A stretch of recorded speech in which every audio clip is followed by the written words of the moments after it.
to say that you have been on one lately does not do justice to kind of the aura that you're emitting right now. It's giving me, the gifs of the models walking on stage and like the light hits them and they glow. That's what you're giving me right now. You're giving me just a glowing silhouette. And something about you is putting people in their place. Like, and this is just kind of a byproduct of you being who you are right now. And it's actually pretty funny.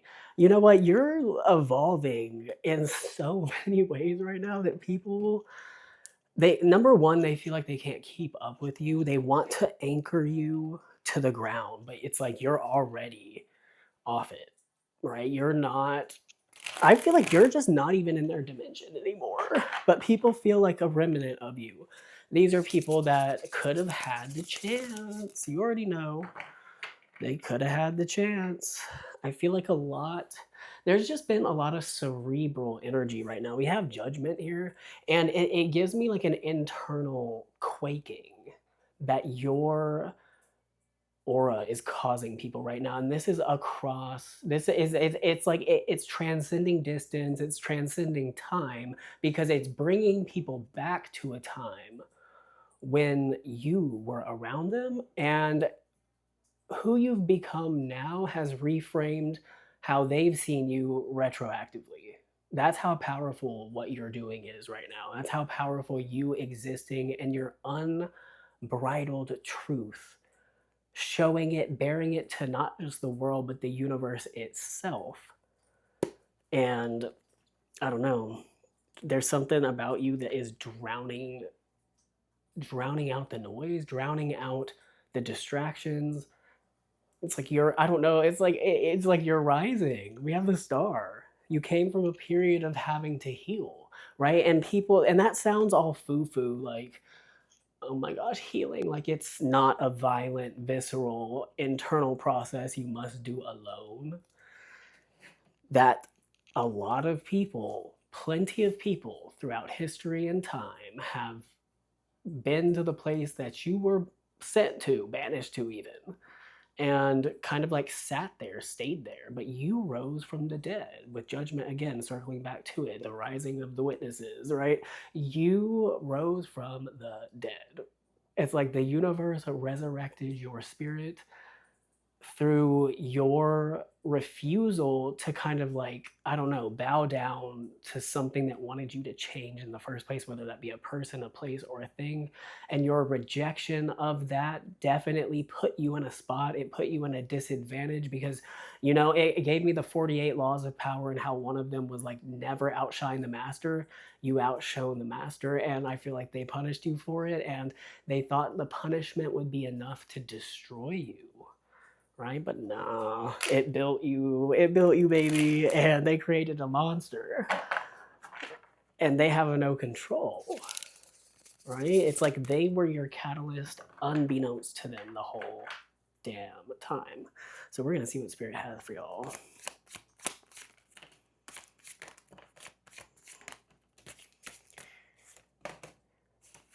We got the Eight of Pentacles as your first card. I feel like what people don't see about you off rip is the sheer tenacity, dedication, and persistence you have towards something when you actually want it. You're the type of person who, it's like you're not going to put the effort into something you genuinely are not wanting within your heart. You're not the type of person who wants something to want it or to have it to have it. I feel like it must have meaning for you. And what once it does have meaning for you, you're the type of, you're like, you're all in. You're all in. There's no hesitation. There's no doubt. Like, you know what you like. You know who you are. And this is so refreshing in a world where people feel like they can cycle through identities, or they have cheapened their identities to the clothes they wear, the things they buy, whereas your identity is intrinsic to who you are. Like, you're not validated by the material things. You like the material things, like, they're nice, but your identity, your reason for being lies elsewhere in a much higher, deeper spot, right? Think of space instead of an abyss.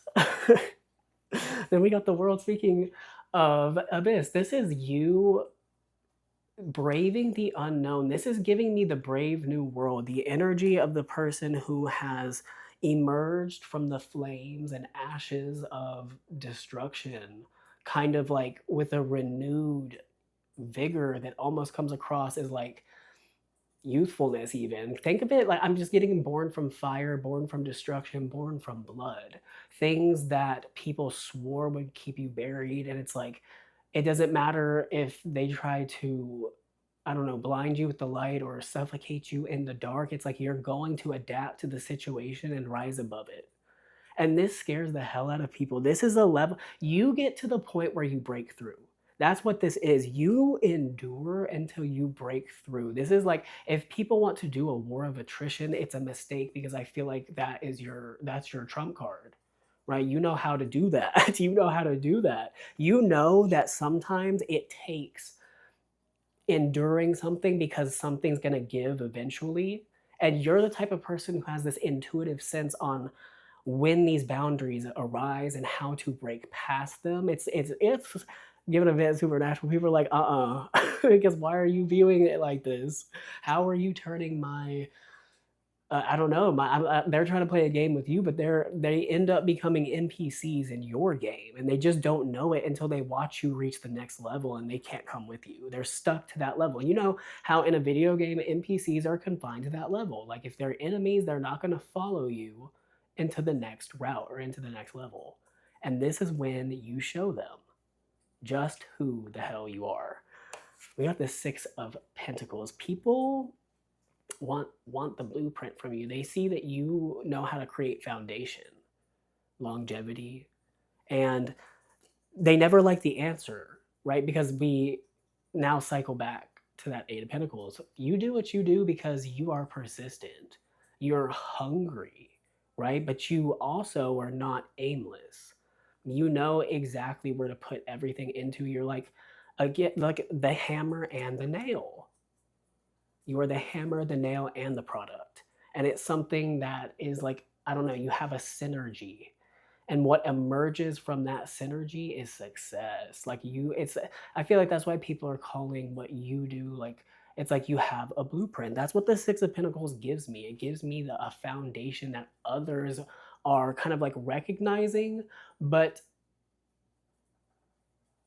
like they need the example, but the example triggers them. But that's essentially what they need from you to get the blueprint, if that makes sense.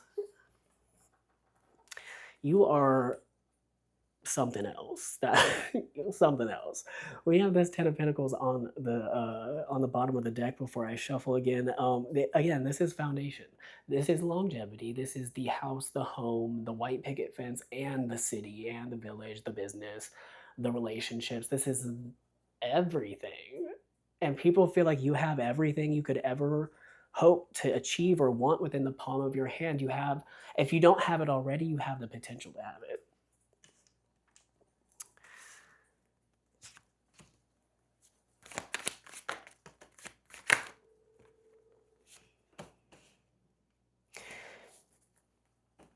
We have the moon. The moon is all about things beneath the surface. It's the element of water. It's the understated. It is the subtext of what is going on. And I feel like yours reveals so much because you're not a boaster or a bragger. You're not going to tell people your business. I feel like if people are close to you and they want to know what you got going on, you'll let them know, but you're not about to go tell anybody and everybody what you've got going on. So it's like what's beneath the surface of you, people are desperate to know.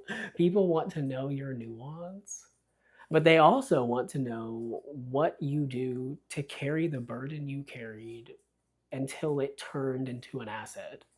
Because we have the Ten of Wands. This is somebody who's been through shit.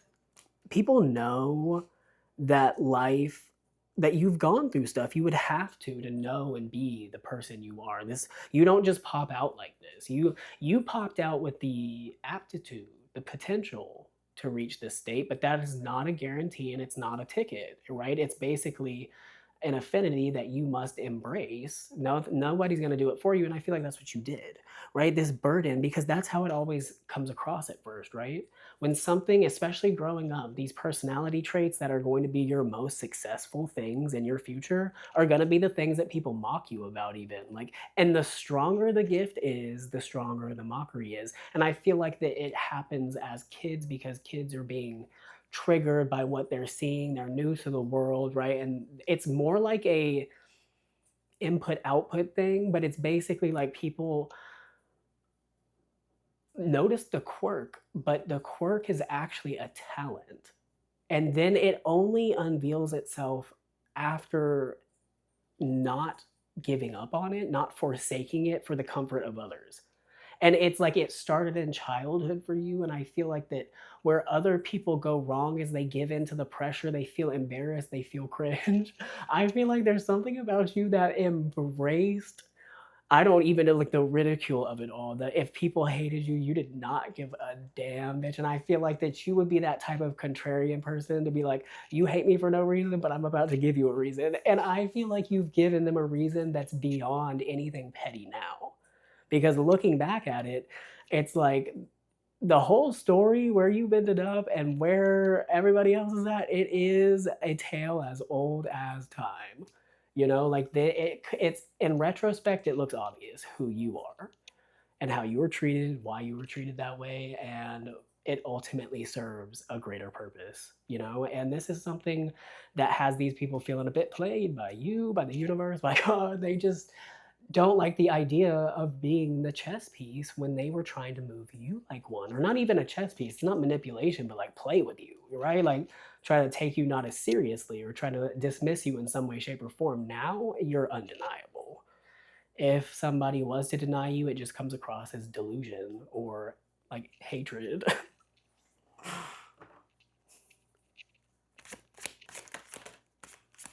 Yeah, look, Knight of Swords, who you are is crystal clear. There are no illusions that cover you anymore because you've uncovered them all. The burdens were never the burdens. They were always the thing that needed refinement, right? Think of it like a blacksmith. Like you pop out with the ingot, the iron ingot, but that's not going to make it into a flawless sword. What does though is heat, pressure, um, and learning and technical proficiency. Knowing how and when to do things, knowing when to shut the hell up and knowing when to go the hell off. Like it's just a level of nuance you have. It is a finesse, a sort of like ease almost, but it's like a sight. You see it, you feel it, you know how to read between the lines, but it's energetic, right? It's like it's unsaid. There's honestly, it's hard to describe. It's a knowing, and I feel like you just know, like you have this affinity to time, which brings us back to the world and Saturn, and even bringing Saturn up is perfect again because of the lessons you've gone through, which is what Saturn's about, and it's like through all of this. Oh my gosh, it's giving me the song uh, Crank It by Slater, which is like, uh, let me go put out some feelers. Like you got feelers. Like you definitely got some, like, I don't know, some sixth senses going on, and people just can tell. They know that you're tapped in, that you're clear, and it's like it's pointed, piercing the veil, you know?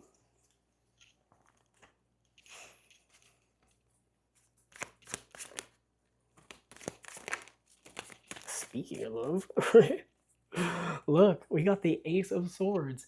People know, they feel it in their soul. They know that your words, like, yes, you have like the intellectual backing to understand them, right? But they know where it comes from because they know what you're connected to. So they know that your insight has a level of authenticity about it, you know, because there's just something about you that's very real. I feel like there's not a lot of bullshit with you. You could be telling, you could be kind of like a person that has to be seen to be believed in a way, but I feel like that's melting away because there's something, I don't like, absolute about the way that you are.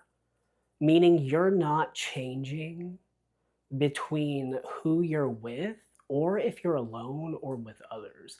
You know, I don't know how people have gotten this off you, but people can be observant. I feel like you're observant, so can other people, right? And people have definitely taken notice of you. They haven't said anything to you, I don't think, because the swords can, well, it can be about talking, but it's also about thinking.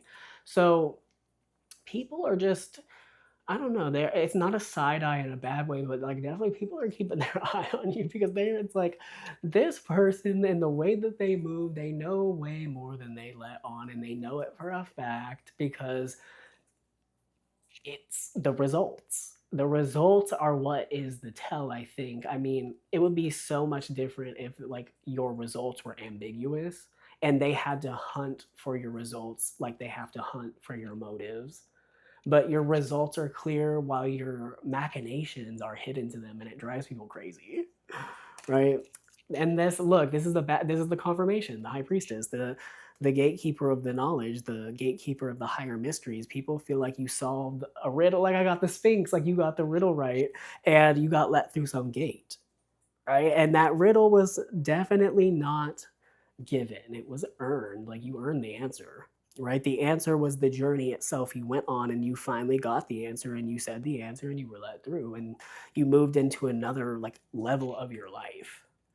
This is how people are viewing you. This is giving me like people feel like you're doing crazy ass rituals to ascend to power.